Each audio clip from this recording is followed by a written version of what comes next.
MW2. I've been wanting to make this video for a very long time because I have a lot to talk about, and I'm gonna first Call of Duty of all time. There's just so many, already on top of the bad things that Infinity Ward does, they just continue to add more. But let's start off positive with the good. First is the sniping and the snipers. They were awesome. Even though the rest of the game wasn't, the snipers were just beautiful. The SAB's one of the fastest snipers we've gotten ever. It's probably a top 10 sniper of all time now, and it's one of those guns that you could put in any of the OG Modern Warfare games, and it would hang with them. It's fast, obviously damage-wise it wasn't amazing, but once you got your shot on with it, you were just insane. I have over 10,000 kills with it. It's been my go-to weapon, and it's one of the only things that kept me playing that game. After I finished the Mastery Camo grind in, I think, December, that gun was like the only thing, and obviously they added the Intervention, they added the Victus, which was fun. We got a good amount, and I think it helps that, Infinity Ward adds marksman rifles that are like snipers. So in addition to the whatever 3 or 4 snipers we got at launch, we got 3 marksman rifles that are lever action, that are bolt action, that really function like a sniper. So that's honestly the biggest thing. We got a couple more. I would say a few of the maps were good. Albagra Fortress was one of my favorite maps in the game. I thought Elysia was a pretty good map. Embassy is a good map. I think there were some maps designed well that actually played pretty well, but there was a bunch of other factors that led to the maps not playing as well as they should have. And that's actually one of the reasons I'm kind of excited. I don't think MW2 stuff should carry over immediately. I think they should wait till Season 1. Have everybody enjoy the new maps and the new weapons, which I guess are not new maps, but you know what I mean. And then port them over, because it will kind of feel like more content. I mean, playing all those maps on like a slower time to kill game and just overall better feeling game is going to be fun. But I just don't want to do that for, a couple weeks. I want to play the OG maps. I want to play the launch content. So that's the second good thing. Next, we have the camo system. So I think it was pretty nice. I didn't mind that it was 1 camo per gun and you got it unlocked for the rest. That was kind of nice, because if you weren't like a grinder, you could go on 1 weapon and unlock whatever camo you want. Say the one of the red tigers, and then boom, you have it for every weapon. So that was super nice. But I think ultimately the simplicity of just having like 4 challenges, a gold challenge, a platinum challenge, and a polyatomic challenge, that was super nice. And I think this was the first year that a lot of people did the grind. I've been doing it for the past few years because it's just fun, it's content, but I think a lot of people, because of how simple it wasn't like the past with Vanguard and MWII, where it was 10 challenges that had 10 different camos. So it was like 100 headshots, 100 long shots, 25 whatever bloodthirsties, whatever they are. It really made it super simple, and people were able to do the grind. I mean, it still took a while. I think it took me a little over 100 hours to get the Mastery Camo, but ultimately I love camo grinding, but I think they did a really good job catering, and I think that system's coming back, which I'm fine with. And finally, last but not least, the last good thing about this game was the campaign. I think ultimately the best part was the early access thing that they added, because from a multiplayer first guy, on day 1 when you launch the campaign with the multiplayer, I'm not even going to think about the campaign. And the fact that they give it a week early was just huge. It gives you something to look forward to the week before. You get to experience some of the multiplayer maps out of the campaign. You get to feel some of the weapons.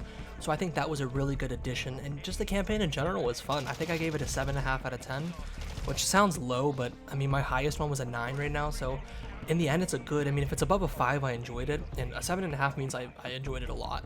And I think the storyline with Las Almas was really cool, and you still got to play with the OG crew with Soap, Gaz, and Price, and I just thought ultimately the story was well made, and it was a great continuation to MW19's. But that's sadly it for the goods. I have a big long list of bads, and these are ultimately the downfall and why I think this game is so bad and the worst. Because it had all the problems that Infinity Ward already have had in the past with Modern Warfare 19, but it added on top of that. And we're going to start off with probably one of the worst ones, the perk system. Why change the perk system? You didn't even have this in Modern Warfare 19. Keep the perk system. I don't want to wait 5 minutes into the match to get my ultimate perk. And through the year they kept speeding it up to the point where, if you're going to speed it up, why even have that system in the first place? Like, I guess you got a 4th perk, which was kind of cool, but I just don't understand why for the past, however many years they used the same perk system. You got those perks off RIP. And we didn't even see a specialist system, which really was stupid. Like, I would have loved a specialist system. That's really one of the best ways to go for nukes. And we didn't see that. We just have these crappy perk packages, and it just didn't make sense. Like, I don't understand why you think after, 20 years of the franchise, you need to change the perk system. It was one of those things that, if it's not broken, don't fix it. It's not one of those things that you can innovate that's going to make the game better. It's going to make the game worse, and that's what it did. I don't think anybody liked that. Next, it's the minimap. I mean, it's a classic COD feature. I mean, my biggest problem with it is, what's the point of using a silencer? If you can fire your weapon without a silencer and not be on the minimap, then a silencer is almost, like, not needed. Like, they said, if we want you to listen for, the gun sounds to find the enemy. What is this, like, milsim? Like, we're playing a game that we just want to go and kill people. I don't think we want to try to listen and track down. This isn't a realistic COD. Realistic game, and I'll dive into that later, but at the end of the day, I just don't understand why they take it out. I know why they did for casuals, for kids that play like two times a year, but it's one of those things that it's really not that broken. Like, if you shoot your gun, you should appear on the minimap. That's just how it works. It's how it had worked in the past, and I just don't see, I mean, obviously they took it out in Modern Warfare 19, but I don't know why in the first place they do that. No other dev does that. They're the only ones because, I don't know, they're stupid. And then, dead silence not being a perk. I don't understand that. Like, I get it why they do it. Again, they want to appeal to the casual base, but it's one of the things that we've had in every COD, and I guess as a field upgrade, it's not terrible, but at the end of the day, it's only really good as a field upgrade for search. And if you're playing domination or hardpoint, it's basically useless to run anything other than like an ammo box or a trophy, but it's one of those things, again, that's like, why take it out? This next one, man, is horrible. I don't know why they thought it was a good idea to bring back quite literally the worst perk of all time, Last Stand, aka Survivor. Like, when I saw that was in the game at the COD Next, I actually almost like raged, because it is the worst perk of all time. Robert Bowling said in MWII when that launched that it's not in the game, it should never return, it's the worst perk ever, and yet for some reason they have the nerve to bring it back. And I think what I heard is because they wanted it to kind of feel like self-res and Warzone in multiplayer, so that Warzone players would want to play multiplayer, but they don't need to be similar. Like, why should I, kill some guy across the map and then he gets downed, be able to res himself, and get back up and potentially kill me? Like, how is that fair?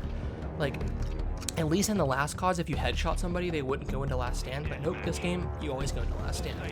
It's by far one of the most annoying things, that I'd rather get spawn trapped by some like guy with a brecci in Black Ops 3 than play against a dude with Last Stand. It was so annoying. I made my every moment to execute the person that's running it, but man, oh man, when I saw that in the game, I thought you quite literally added the worst part of the OG MW2 back to the game. I mean, I don't think it is. I think One Man Army Noob Tubes is the worst part of the OG MW2, but still, adding Last Stand, whew, that was horrible.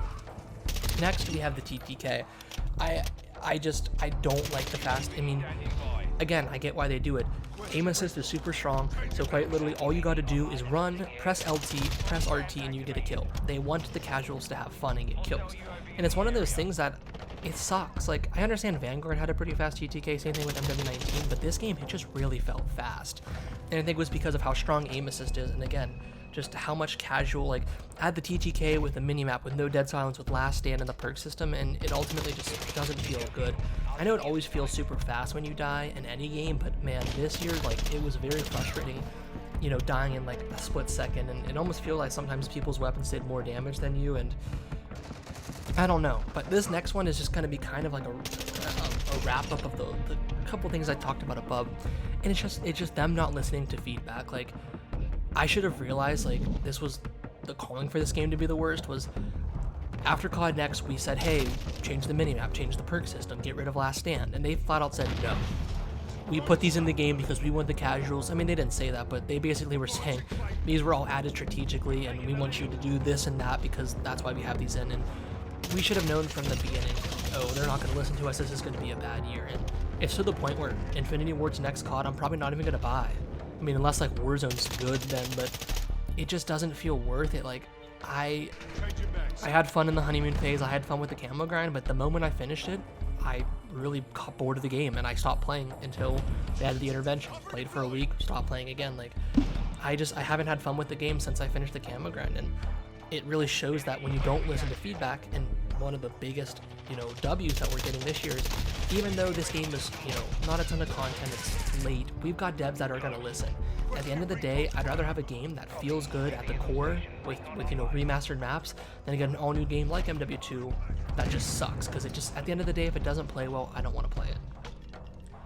Next, we have the attachment system, and at first I kind of liked it, and how it works is basically, again, it's like the camo system. If you unlock an attachment once, it's unlocked for every gun. And I think in the late game this is nice because say you get a new weapon unlocked, you level it up, say 5 levels, and unlock all the categories. You'll have attachments to make a good, weapon, and you don't have to level it up a ton. But the bad of this, and I learned this in the beta, was like when I was trying to build like a sniper, a lot of those attachments I wouldn't have because I haven't leveled up other weapons. And I think especially for snipers that don't want a ray gun, they're gonna have to use other guns to get the best attachments. And so for me that won't be a problem because I do the camo grind, I level up every weapon, and eventually I'm fine.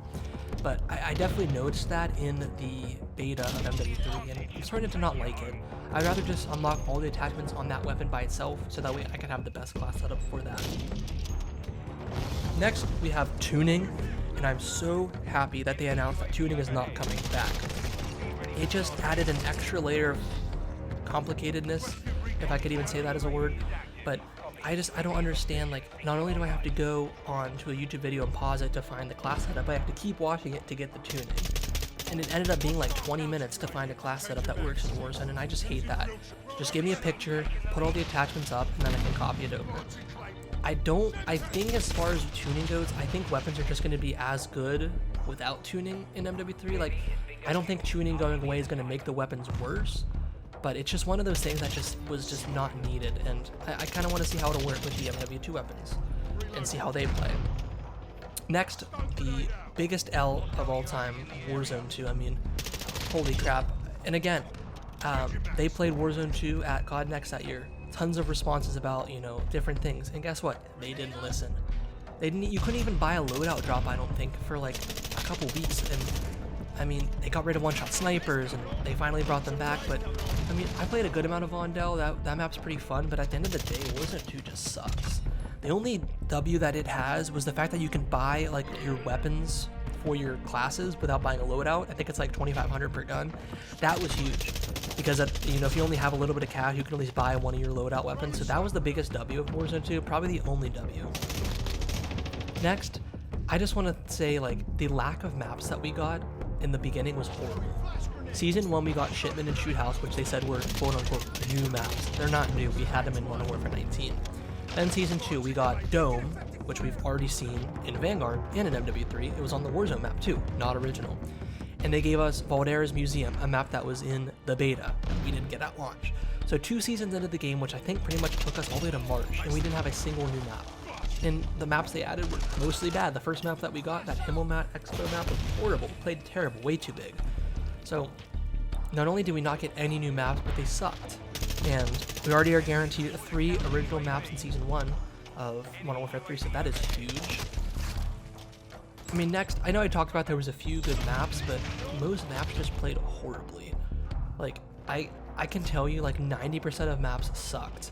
The spawning sucks, like, pack spawns, like, I don't understand why they do team spawns, like, that system is horrible.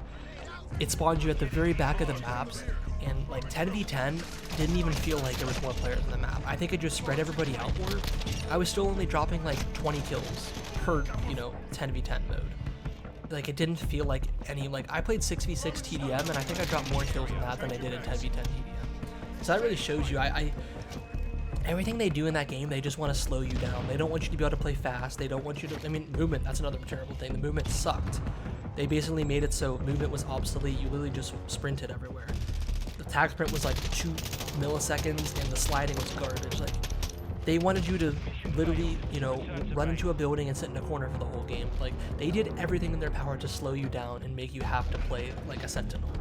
And at the end of the day, 95% of players don't play like that. There is the 5%, and we all see them, but the fact that it caters to them is why I think the casuals like this game. But at the end of the day, I think this is just the worst COD. But that's my vent for today. We've got MW2 coming out within probably 3 to 4 days when you're seeing this, so I'm super excited. I will try to get a video out on launch day, that Friday, But that's pretty much it. I wanted to just give my thoughts on MW2. It was an interesting year to say the least, but it's over. And we got a brand new COD that should be a really fun year, and I'm probably going to make this video game next year. But anyways, if you did enjoy, please smash the like button, and I'll see you in the next one.